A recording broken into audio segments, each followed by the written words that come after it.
Hi అండి, welcome to Radhika's channel. ఈరోజు నేను సాంబార్ చేస్తున్నానండి. టేస్టీ సాంబార్ చేస్తున్నాను. దానికి ముందుగా ఒక గిన్నె పెట్టుకోవాలండి. స్టవ్ వెలిగించుకొని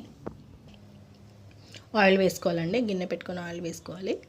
ఒక 2 టేబుల్ స్పూన్ ఆయిల్ వేసుకోవాలి.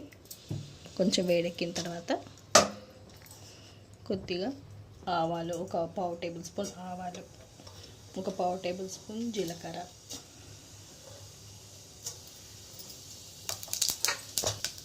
అలాగే వెల్లుల్లి రెమ్మలు, ఒక 5-6 వెల్లుల్లి రెమ్మలు కచ్చా దంచి వేసుకోవాలి.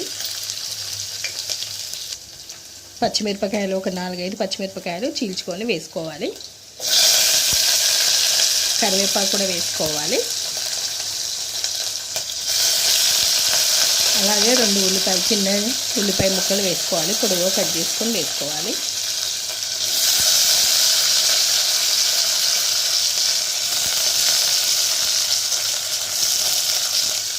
అలాగే కొంచెం ఇంగువ కూడా వేసుకోవాలండి. ఇంగువ వేస్తే టేస్ట్ బాగుంటుంది. ఒక 1/2 టేబుల్ స్పూన్ పసుపు కూడా వేసుకోవాలి. ఇందులో సొరకాయ ముక్కలు కూడా వేస్తున్నాను. మన ఇష్టం అండి, అన్ని వెజిటేబుల్స్ వేసుకోవచ్చు.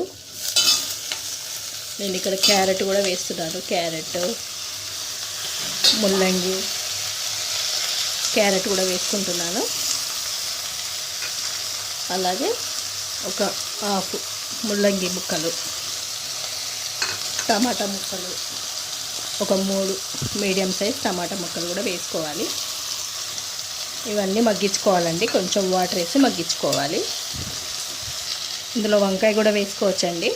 నేను వేయట్లేదు, నా దగ్గర లేదు కాబట్టి వంకాయ వేయట్లేదు. అలాగే కొంచెం వాటర్ వేసి మగ్గించుకోవాలి. ముక్కలన్నీ ఉడికిపోయే వరకు ఉంచుకోవాలి. మూత పెట్టేసి మగ్గించుకోవాలి. ముక్కలన్నీ ఉడికిపోవాలి. ఇప్పుడు ముక్కలన్నీ ఉడికాయేమో చూసుకుందామండి. ఉడికిపోయాయి. ఇప్పుడు మనం చింతపండు గుజ్జు పోసుకోవాలండి. ఇందులో ఒక 40 గ్రాముల చింతపండు తీసుకొని పల్చగా చేసుకొని గుజ్జు అంతా తీసేసుకొని వాటర్ అంతా వేసుకోవాలండి. ఇలా మొత్తం వేసేసుకోవాలి. అలాగే ఉప్పు కూడా వేసుకోవాలి. రుచికి సరిపడా ఉప్పు వేసేసుకొని మగ్గనివ్వాలి కొద్దిసేపు.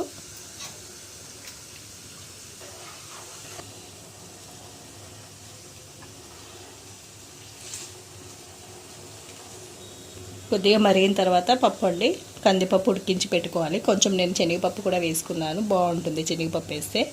శనగపప్పు కందిపప్పు కలిపి మెత్తగా ఉడికించి వేసుకోవాలి. కందిపప్పు ఎప్పుడైనా ఒక 10 నిమిషాలు 15 నిమిషాల ముందు నానబెట్టుకొని ఉడికించుకుంటే మెత్తగా ఉడుకుతుంది.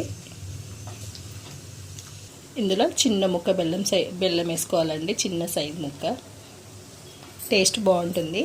అలాగే కొద్దిగా కారం కూడా వేసుకోవాలి.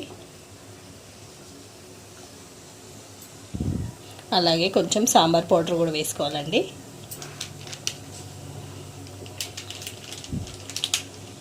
ఒకసారి మొత్తం కలిపేసుకోవాలి. ఒక 5 నిమిషాలు మొత్తం మగ్గనివ్వాలి.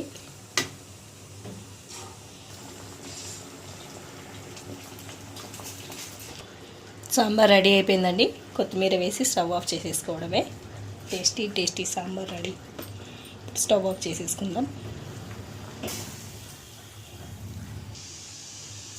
రెడీ అండి, వేడి సాంబార్, టేస్టీ సాంబార్. మీరు కూడా ఈ విధంగా ట్రై చేయండి. మీకు ఈ వీడియో నచ్చింది అనుకుంటున్నానండి. నచ్చినట్లయితే లైక్ చేయండి, షేర్ చేయండి, కామెంట్ చేయండి. మరిన్ని వీడియోస్ కోసం సబ్స్క్రైబ్ చేసుకోండి. పక్కనే ఉన్న బెల్ ఐకాన్ని క్లిక్ చేయండి. క్లిక్ చేయడం వల్ల నా వీడియోస్ అన్ని నోటిఫికేషన్ ద్వారా మీకు వెంటనే చేరుతాయి. Thank you.